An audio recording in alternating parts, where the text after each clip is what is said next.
Bonjour à tous, on se retrouve aujourd'hui pour une nouvelle vidéo. Dans cette vidéo, on va du coup parler de la pile à lire. Donc comme vous le savez, lors de la vidéo précédente, je me suis lancé le défi de vider ma pile à lire actuelle. Donc quand je voulais dire actuelle, c'était celle que j'avais début avril. Parce que forcément, entre-temps, j'ai acheté des mangas, mais du coup, ceux-ci ne sont pas comptés dans ma pile à lire. Et du coup, on est parti pour la deuxième partie, tout simplement. Donc, lors de la fin de la vidéo précédente, nous étions arrivés à un chiffre 33, mais en fait j'avais oublié d'activer Grand Blue, tout simplement. Donc Grand Blue, j'avais eu le tome 14, du coup je pouvais avancer dans ma lecture. Donc en fait nous étions à 34 tomes. Donc on va reprendre. Donc pensez ici que normalement on va dire qu'on est à 34, vous allez comprendre assez vite pourquoi. Du coup, est-ce que j'ai lu Boko Stratège? Non, pas encore. Juste pour information, du coup je tourne la vidéo le 16 avril, comme ça vous êtes au courant. Est-ce que j'ai lu dans le premier train du matin? Oui, en effet, je l'ai lu, donc il est ici. Donc j'ai lu pas mal de tomes, vous allez le voir. Donc nous l'avons ici, donc le tome 2. Donc qu'est-ce que j'en ai pensé? Un peu comme le tome 1. En gros c'était sympa, mais honnêtement j'ai trouvé ça sans plus. Je pense que c'est une série qui sera à mon avis revendue prochainement. Je vais juste voir un peu comment je peux faire, parce que juste vendre 2 tomes sur Vinted, c'est pas forcément simple. Pourquoi? Parce que même si tu mets les tomes à moitié prix, avec les frais de port, ça commence à chiffrer. Du coup les gens se disent alors je vais l'acheter neuf, tout simplement. Donc voir si je peux pas le mettre dans un lot. Donc voilà, donc ça je vais encore un peu réfléchir, mais voilà. Donc ouais, c'est toutes des petites histoires sympathiques mais sans plus. Est-ce que je vais vraiment avoir envie de le relire? Je pense pas, tout simplement. C'est surtout ça la question. Aujourd'hui j'ai un peu plus de 2000 tomes, donc maintenant je vais quand même faire des choix un peu plus drastiques, et du coup celui-là en fait partie, quoi. Donc on va le cocher. Hop. Du coup, après nous arrivons à Dogsred. Donc Dogsred c'est pareil, je l'ai lu. Donc il est ici. Donc voici le tome. Donc par l'auteur de Golden Kamuy, donc Satoru Noda. Moi j'ai bien aimé. Je peux comprendre la critique qu'il y a.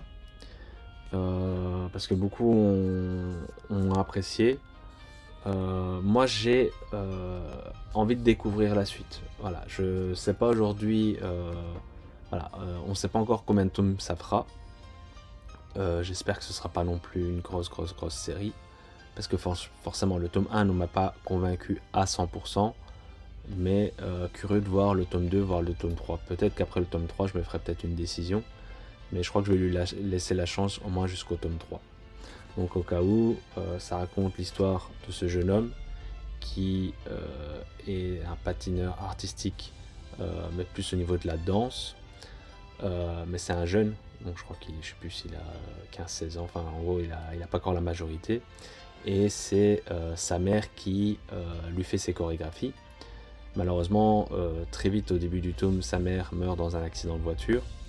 Et lui, du coup, il lui reste une dernière compétition à faire. Lors de cette dernière compétition, il va la réussir, il va même normalement terminer premier, mais il va avoir un... Comment dire, il va avoir noir, et en gros il va détruire le décor, etc. Et du coup en fait il va être comment dire ça, excusez-moi je cherche mes mots. Il va être il pourra plus faire de patinage artistique, donc il va être banni, voilà c'est le terme que je cherchais. Et du coup comme sa maman est décédée, lui et sa sœur vont aller vivre avec son grand-père. Et du coup ils vont déménager, et où son grand-père vit en fait il va avoir du hockey, et par l'effet de tous les jours il va se retrouver à faire du hockey, et voilà comment ça va se passer. Mais lui il y connaît rien, donc là on va vraiment apprendre la base du hockey, quoi, tout simplement. Lui il est juste très bon en patinage, et du coup voilà. Donc on va voir. Premier tome on va lui mettre un bon 14. Et dans le premier train du matin, je l'ai pas dit, mais voilà, je vais quand même lui mettre 14 parce que voilà, c'était agréable, mais agréable sans plus. Donc, on va cocher ça. Hop. Après, Dr. Slump, j'en ai pas encore lu. Fairy Tail Zero, je l'ai lu. Du coup, il se retrouve ici. On va le cocher. Hop. Et on va en parler un tout petit peu. Donc, Fairy Tail Zero donc, de Hiro Mashima. Donc, ça raconte l'histoire de Mavis. Mavis qui est la première... on appelle ça encore la fondatrice de la guilde Fairy Tail. Et du coup, en fait, on va voir vraiment tout son parcours de comment elle a grandi jusqu'à la création de la guilde, tout simplement. Donc moi, je connaissais un peu l'histoire parce que je l'avais déjà vu en animé ou en film. Je sais plus comment ça a été fait. Mais c'était sympa. Donc voilà, moi j'aime bien Hiro Mashima. J'ai eu le tome pour 3€, donc pourquoi pas. Et du coup, pour le tome en lui-même, je crois que je peux lui mettre un bon 15 sur 20. On continue du coup. Family Compo, toujours pas lu. Donc comme vous pouvez le constater, en fait j'ai laissé les gros tomes pour la fin. Donc c'est bien et c'est pas bien, mais voilà. Donc Family Compo, il faudrait quand même que je commence bientôt parce que le tome 2 sort ce mois-ci je pense, ou le mois prochain, je ne sais plus, mais très prochainement. Donc j'aimerais bien quand même faire une idée avant d'être sûr de continuer, même si normalement il n'y a pas de risque, mais voilà. Grand Blue, du coup j'ai lu le tome 14 qui est ici, donc on va le cocher. Donc comme vous pouvez le constater, après j'ai du tome 16 à 18 et le tome 20. Donc en fait c'est un manga que je vais mettre en pause tout simplement. Pourquoi? Parce que je ne peux pas lire la suite et du coup en fait vous allez voir que du coup le nombre va forcément pas mal diminuer tout en haut. Du coup au niveau de Grand Blue, toujours dans sa lignée, tome plutôt bon, un bon 14-15, voilà, on va lui mettre 14 juste parce que c'est le tome 14, voilà, juste comme ça. Non, c'était sympa, hâte de lire la suite. On arrive à des moments assez sympas dans l'histoire, même si je ne sais pas jusqu'où va aller l'auteur parce qu'il y a déjà 22 tomes sortis en France. Je ne sais pas combien il y en a au Japon, mais à mon avis il y en a sans doute un ou deux de plus. Donc juste voir, j'espère quand même que la série va pas non plus tirer jusqu'à 40 tomes parce que certes le temps passe dans les tomes, donc on voit que ceux qui sont en dernière année il ne leur reste plus beaucoup de temps, etc. Du coup est-ce que le manga se terminera tout simplement quand eux vont partir, ou est-ce qu'on verra des années supplémentaires aux héros principaux, tout simplement, pardon. Donc voilà, donc vraiment fort sympathique. Mais comme vous le savez, du coup, je fais cette série, j'essaie de la faire intégralement d'occasion, donc à voir quand je trouverai le tome 15 et le tome 19, ainsi que le tome 21-22. Il y a une nouvelle série de l'auteur qui est sortie, donc de Kenji Inoue, je suppose, du coup. Je crois que ça s'appelle Tempuru, un truc ainsi, donc il y a le tome 1 et 2 qui sont sortis ce mois-ci. Donc je compte pas les prendre neufs, et justement je vais essayer de les trouver d'occasion sur le site d'Anime Store, et du coup d'essayer de trouver pourquoi pas un package avec du Grand Blue en même temps, et potentiellement du Gannibal ou du Azumi, etc. Donc voilà, donc ouais, fort sympathique. Du coup on continue. Après nous avons Holy Land qui a été lu également.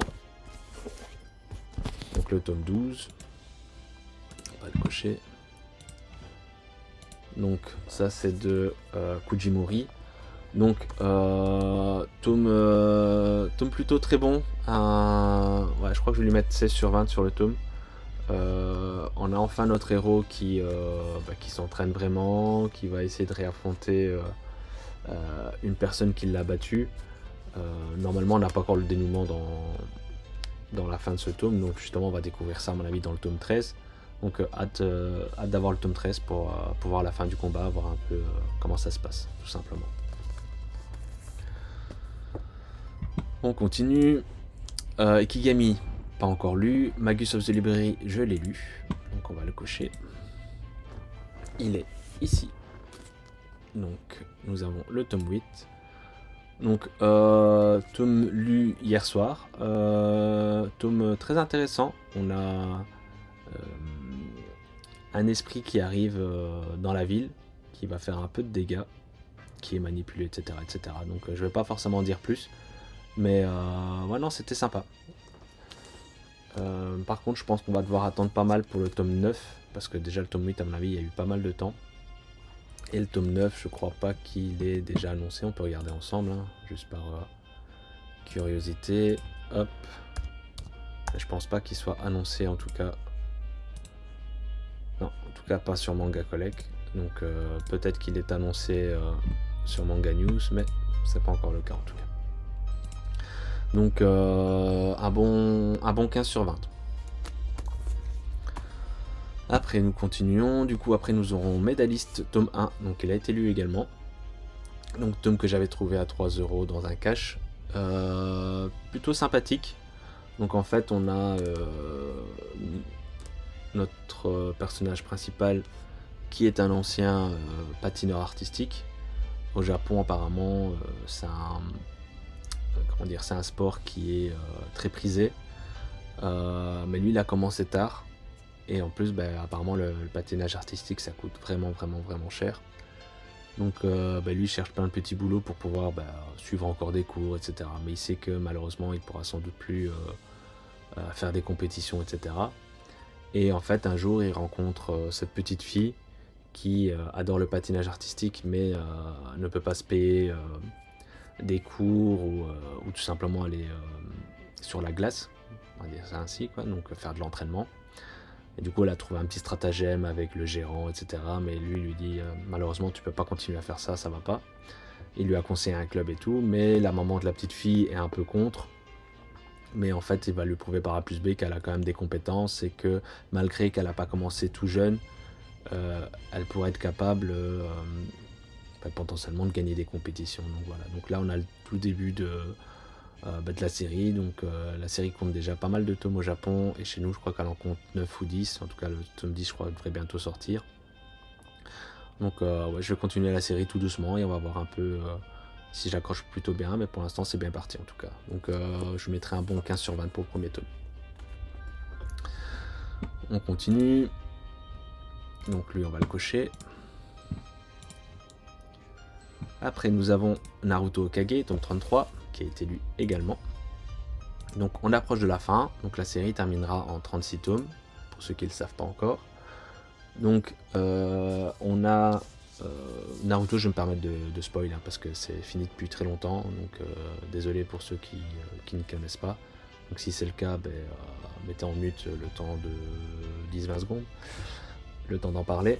Et du coup, on a Orochimaru qui a ressuscité les 4 Kage. Les 4 Kage par la Sasuke. Et du coup, ils décident tous de rejoindre le champ de guerre pour affronter Madara et Obito, quoi, tout simplement. Et à la fin, on a Obito qui fusionne avec Jubi. Voilà. Après, nous avons du coup Nijiro Togarashi et j'ai tout lu, tout simplement. Donc on va tout cocher et on va en parler tout doucement. Donc ici, donc, nous avons tous les tomes, donc de 4 à 11. Donc série intéressante, donc série de Mitsuru Adachi, pour ceux qui ne connaissent pas, donc de chez Glénat. C'est une série où en fait on a des jeunes gens qui ont une mère forcément, mais qui ont un père absent. Et en fait, au décès de leur mère, on leur donne un objet qui va leur permettre d'arriver à, on va dire, à un temple où en fait ils vont rencontrer leurs frères et sœurs. Donc ils sont tous nés du même père, mais personne ne sait qui est leur père. Et au fil des péripéties, du coup, on va le découvrir, etc. Et ils vont apprendre au fil du temps que un des membres, frère et sœur, n'est pas une vraie sœur ou un vrai frère. Donc malheureusement, ils ne savent pas encore qui, etc. Pour eux, ça ne change rien parce qu'ils se considèrent quand même comme des frères et sœurs, etc. Et en fait, on va vite se rendre compte que leur tête est mise à prix. Et du coup, pendant leur péripétie, parce qu'en fait, ils décident tous d'aller voir les pères tombales de leur maman. Donc les 7 frères et sœurs partent ensemble pour aller voir la première pierre tombale, puis la deuxième pierre, etc. etc. Donc ils se font une petite balade, on va dire ça comme ça. Et du coup il y aura plein de petites péripéties. Donc c'était sympa. C'est pas du tout mon œuvre préférée de Mitsuru Adachi, mais au final c'était agréable quand même. Je suis quand même content de l'avoir dans ma collection et elle restera dans ma collection, tout simplement. Du coup continuons. Ref tome 6 je l'ai pas lu. Slam Dunk tome 8 je l'ai lu. Donc on peut le cocher. Donc il est là. Donc on a entamé un nouveau match avec notre équipe, tout simplement. Donc, on vous montre un peu les dessins par exemple. Donc ça c'est de Takehiko Inoue. Donc Slam Dunk, c'est vieux, il y a déjà eu une première édition, plus une édition Star que j'essaye de vendre d'ailleurs. Et pourquoi j'ai décidé de la refaire en perfect? Parce que je me suis dit pourquoi pas, franchement en vrai la qualité est quand même au rendez-vous, donc ça vaut le coup et ça me permet de la relire en même temps, pourquoi pas. Donc je ferai pas ça avec toutes les séries, mais avec Slam Dunk j'ai décidé de le faire. Pourtant Slam Dunk n'est pas non plus ma série préférée, mais ça reste une très très bonne série et pour ce tome je lui mettrai un bon 16 sur 20. Donc voilà, donc je vais pas en parler plus que ça parce que voilà, Slam Dunk c'est du connu et du connu tout simplement. Alors après nous avons Space Punch, donc j'ai lu les 3 tomes que je possédais, donc ils sont ici, tome 1, 2 et 3, donc série sympathique, c'est une série qui me donnait envie quand je voyais les covers etc, que je m'étais jamais lancé parce que j'avais jamais vraiment trouvé un lot intégral etc. Et ce qui m'inquiète un peu, c'est que c'est des mangas français, pas que je critique les mangas français, mais c'est très lent à sortir, c'est dans le sens là. Mais ici, du coup, j'avais eu l'occasion de trouver un pack découvert, donc on avait les 3 tomes, donc t'avais un tome offert, et j'avais encore 8€ de chèque cadeau, donc au final, ça m'a coûté 7-8€ pour avoir 3 tomes, donc je me suis dit que c'était comme si c'était de l'occasion, mais neuf, donc ça valait le coup. C'était sympa. Donc en gros, juste pour vous expliquer un peu le speech, on a 2 jeunes qui ont perdu leur papa. Il y en a un qui est dans la police et l'autre qui essaye de travailler honnêtement, quoi. Je crois qu'il fait livreur ou quoi. Mais il y a plusieurs gangs dans la ville qui foutent la merde, quoi, tout simplement. Et celui qui travaille à la police, il aime pas ça, du coup il se mêle de ce qui ne le regarde pas, mais du coup il va plus ou moins se faire rétrograder et en fait à un moment donné ils vont retourner dans la maison de leur papa et en fait ils vont trouver 2 éléments qui vont permettre de leur donner des pouvoirs et avec ces pouvoirs eux vont essayer de concrètement changer le monde, on va dire ça comme ça, et de se venger de ce qui s'était passé. Donc voilà, donc ouais, je vais acheter la suite prochainement. Je ne sais pas encore vous dire quand parce que je suis pas forcément pressé, mais je vais continuer. Et du coup, pour l'instant, je leur donnerai un bon 14-15 pour la série. Du coup, on continue. Hop. Et du coup, la dernière série qui nous reste, c'est Toriko. Toriko, j'ai lu 2 tomes. Donc, j'ai lu le tome 25 et 26 hier soir. Donc, je vais en cocher 2.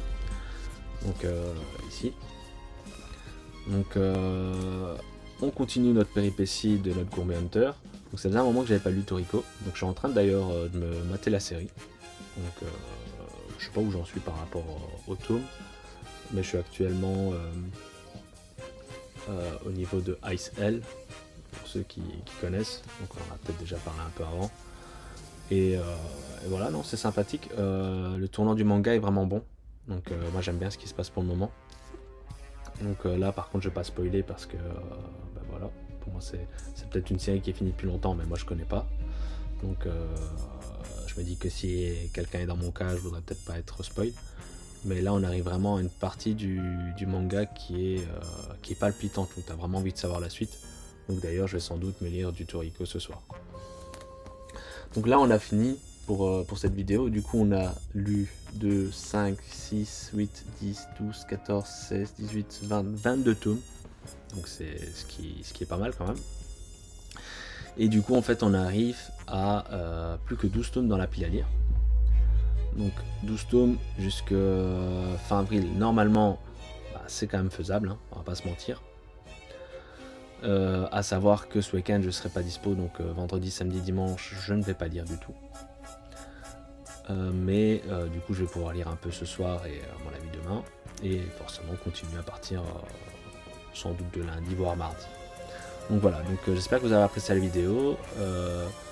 N'hésitez pas à me dire ce que vous en pensez de ce concept. Est-ce que vous, ça vous arrive parfois de faire ce genre de choses, etc.